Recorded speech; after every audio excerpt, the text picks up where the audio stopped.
Okay, so if you wonder how you can find and save a YouTube ad for whatever reason, here's how to do it.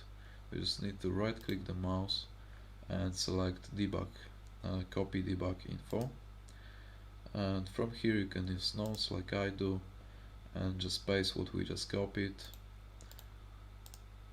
And now let's search for add docit. It's usually somewhere in the middle, so I'm quickly find it. Okay, there we go. Let's copy this one, and from here let's just paste it right here, and let's search for it. And as you can see, here's the ad we were looking for.